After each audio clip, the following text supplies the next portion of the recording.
ನಮಸ್ತೆ ಕರ್ನಾಟಕ 1 ಪಾಯಿಂಟ್ ಟಿವಿಗೆ ಸ್ವಾಗತ. ವಿಶ್ವದ ಅತಿ ಎತ್ತರದ ರೈಲ್ವೆ ಸೇತುವೆಯೊಂದನ್ನ ಭಾರತ ನಿರ್ಮಿಸಿದೆ.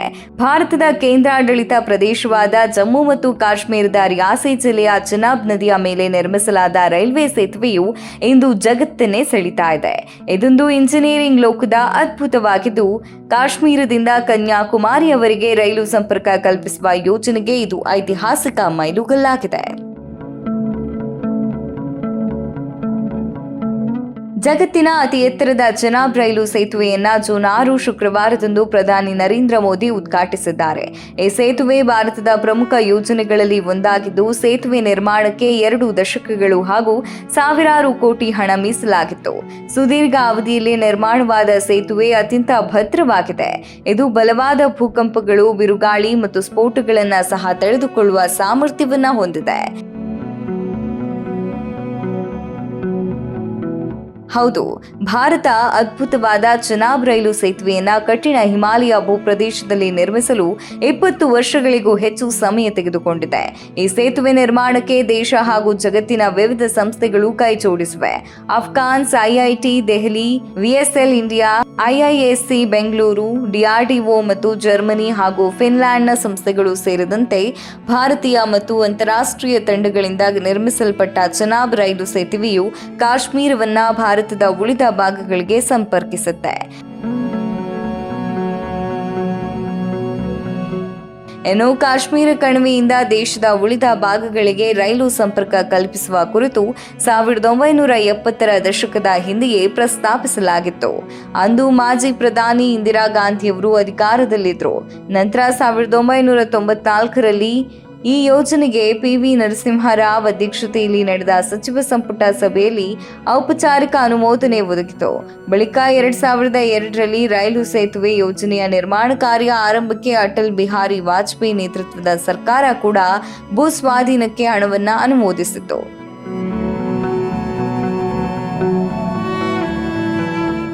ಕೊನೆಗೂ ಚೆನಾಬ್ ಸೇತುವೆಯ ನಿರ್ಮಾಣ 2003ರಲ್ಲಿ ಪ್ರಾರಂಭ ಆಯಿತು.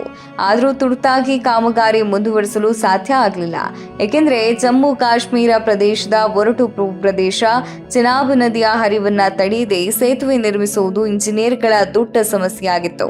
ಅಲ್ಲದೆ ಸುರಕ್ಷತಾ ಕಾಳಜಿಗಳು ಮತ್ತು ಕಾನೂನು ಕ್ರಮಗಳಿಂದಾಗಿ ಸೇತುವೆಯ ನಿರ್ಮಾಣ ಕೂಡ ಅಂದಿನ ಸರ್ಕಾರಕ್ಕೆ ಸವಾಲಾಯಿತು. ಹೀಗಾಗಿ ಸುದೀರ್ಘಾವಧಿಯ ಕಾಮಗಾರಿಯಿಂದ ಸೇತುವೆಯು 2023ರ ಹೊತ್ತಿಗೆ ಕೊನೆ ಹಂತ ತಲುಪಿತು. ಇದೀಗ 2025ರಲ್ಲಿ 2 ದಶಕಗಳ ಪರಿಶ್ರಮದ ಅಮೋಘ ರೈಲು ಸೇತುವೆ ಉದ್ಘಾಟನೆಗೊಂಡಿದೆ.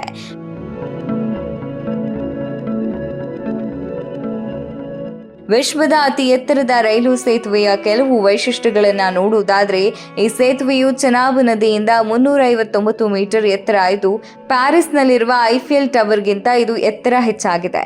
ಕಾಶ್ಮೀರ ಕಣಿವೆಯನ್ನ ದೇಶದ ಉಳಿದ ಭಾಗಗಳೊಂದಿಗೆ ಸಂಪರ್ಕಿಸುವ ಭಾರತದ ಮೊದಲ ಕೇಬಲ್ ಸ್ಟೇಜ್ ರೈಲ್ವೆ ಸೇತುವೆ ಇದಾಗಿದೆ. ಈ ಸೇತುವೆ ಉಧಂಪುರ, ಶ್ರೀನಗರ, ಬಾರಾಮುಲ್ಲಾವನ್ನ ಸಂಪರ್ಕಿಸುತ್ತೆ.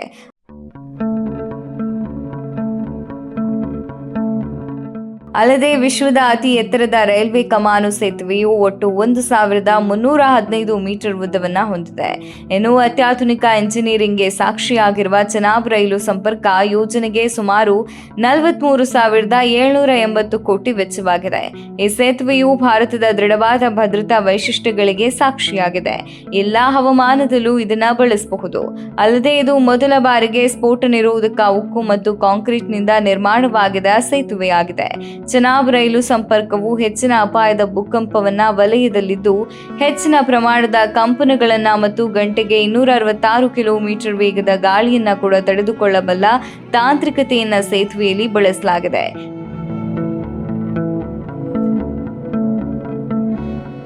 ಕತ್ರಾ ಮತ್ತು ಖಾಜಿಗುಂಡ್ ನಡುವಿನ 2 ಬೆಟ್ಟಗಳನ್ನು ಸಂಪರ್ಕಿಸುವ ಚೆನಾಬ್ ರೈಲು ಸೇತುವೆಯು ಸುಮಾರು 120 ವರ್ಷಗಳಷ್ಟು ಬಾಳಿಕೆ ಬರಲಿದೆ ಎಂದು ಅಧಿಕಾರಿಗಳು ತಿಳಿಸಿದ್ದಾರೆ.